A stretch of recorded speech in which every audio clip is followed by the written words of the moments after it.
সুমনদা, দেখুন আমি অনেক দূরে আছি, তাই আমি আমার কথাগুলো আগে একটু পরিষ্কার বলতে চাই। দেখুন, আমরা তো আর নেহেরুর ভারতবর্ষে নেই যে ভারতবর্ষের প্রধানমন্ত্রী সোমনাথ মন্দির উদ্বোধনে যেতে আপত্তি করেছিলেন। ফলে যে দেশের প্রধানমন্ত্রী মহা ঢাকঢোল পিটিয়ে রাম মন্দিরের প্রাণ প্রতিষ্ঠা করেন, সেখানে ধর্মকে ব্যবহার করে সবাই রাজনীতি করবে। যদি আপনি আমার ব্যক্তিগতভাবে জিজ্ঞেস করেন, আমি ব্যক্তিগতভাবে মনে করি রাম মন্দিরের উদ্বোধনেও প্রধানমন্ত্রীর যাওয়া উচিত না, মুখ্যমন্ত্রীরও ঈদের নামাজে যাওয়া উচিত না।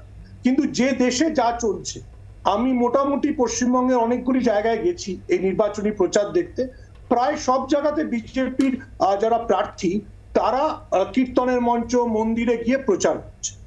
নাও কামিং ব্যাক টু দা, উনি যদি ভোট ভাগের কথা মমতা বন্দ্যোপাধ্যায় বলে থাকেন, সেটা গুরুত্বপূর্ণ। কেন গুরুত্বপূর্ণ? এখানে কংগ্রেস এবং সিপিএম কে এই প্রশ্নটার জবাব দিতে হবে যে নওশাদ সিদ্দিকীর কি হলো। যে নওশাদ সিদ্দিকীকে নিয়ে আলিমুদ্দিন স্ট্রিট এবং কংগ্রেসের এত উচ্ছ্বাস ছিল, সে কেন সমস্ত জোট ভেঙে বেরিয়ে গিয়ে 8টা আসনে প্রার্থী দিল, ইনক্লুডিং মোহাম্মদ সালিমের মুর্শিদাবাদ। কাকে হারানোর জন্য নওশাদ সিদ্দিকীর এই তৎপরতা, বা কার নির্দেশে নওশাদ সিদ্দিকী এই রাজনীতিটা করছে? তৃতীয় কথা, আমি জানি না আমরা কেন দল বদল ইত্যাদি নিয়ে আলোচনা করছি। আমি উত্তরবঙ্গে আছি, উত্তরবঙ্গের একটা আসনের কথা বলি, রায়গঞ্জ। সেখানে তৃণমূলের যিনি প্রার্থী তিনি বিজেপি থেকে এসেছেন, কৃষ্ণ কল্যাণ। যিনি কংগ্রেসের প্রার্থী তিনি বামফ্রন্ট মানে ফরওয়ার্ড ব্লক থেকে এসেছেন।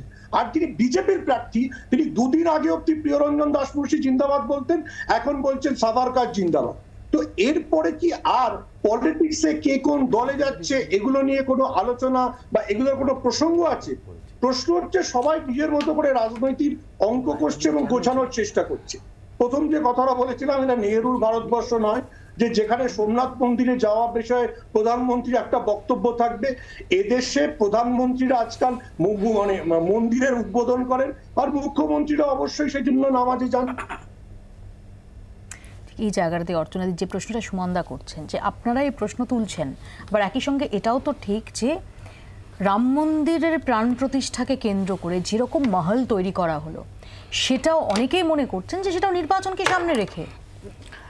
রাম মন্দির যখন প্রাণ প্রতিষ্ঠা হয়েছিল তখন এমসিসি চালু হওয়া তো দূরস্থ, কোনো রকম ইলেকশনের ডেট ডিক্লেয়ার হয়নি।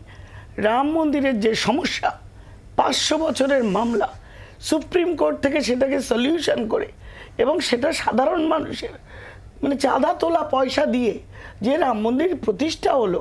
রামলালা ভারতের যে তিনি ভারত বর্ষ মানেই হলো রাম, শ্রীরাম, এর বাইরে কিছু হতে পারে না। যে বিদেশি শক্তি এসে এখানে মসজিদ করেছে, আমরা যারা সনাতনী, আমরা যারা রাষ্ট্রবাদী, আমরা মনে করি না যে রামের পুজোয় বা রাম মন্দিরের মধ্যে কোনো অন্যায় আছে। আমার বিশ্বাস, আমার ভক্তি, আমার রাষ্ট্রবাদ, আমার ভারতবর্ষ। ভারতবর্ষ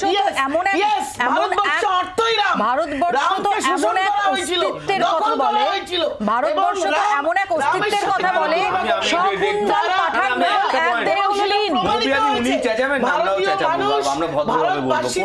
শুনুন, আপনারা সব ভদ্রলোক, বিজেপি না প্লিজ, না প্লিজ প্লিজ, এরকম এগুলো তো অপ্রাসঙ্গিক কথা। আপনি চেঁচাবেন না, আমরা ভদ্রভাবে বলার সুযোগ পাবো। অপ্রাসঙ্গিক প্রতিষ্ঠা করে তারা উত্তর নেব, মৃত্যুঞ্জয় আসবো। মৃত্যুঞ্জয়, আমি বলছি যে উনি এইখানে চ্যানেলে বলছেন যে রামকে ভারতবর্ষে শোষণ হয়েছে। রাম, আমি জানি না রাম ভগবান হলে রামের ভারতীয়রা প্রমাণ বলছেন, ভারতীয় সুপ্রিম কোর্ট প্রমাণ করে দিয়েছে যে রামের জন্মস্থান, রামের মন্দির, আমাদের বিশ্ব, রামের রাম কি শোষিত? আমাদের রাম শোষিত? কে শোষণ করলো একটু নাম বলুন, আমরা জানতে চাই। আমি বাড়িতে রামায়ণ পড়েছি, তারপরে টিভিতে ছোটবেলা থেকে রামায়ণ দেখেছি, সেখানে রামের শোষণ বলে কেউ দেখিনি। আমি রামের শোষণটা কে করলো উনি যদি আমায় বলে দেন তাহলে আমি জানতে ভালো হয়। হিজাব পরা, ঈদের নামাজে কাজে লাগবে না, হিজাব এইসব চলে গেল, উত্তর জানে না। আচ্ছা ঠিক আছে, আপনাদের তৈরি রামায়ণটা একবার পড়ে নেবো না। বাংলার আওয়াজ, বাঙালির আবেগ, জি 24 ঘন্টা।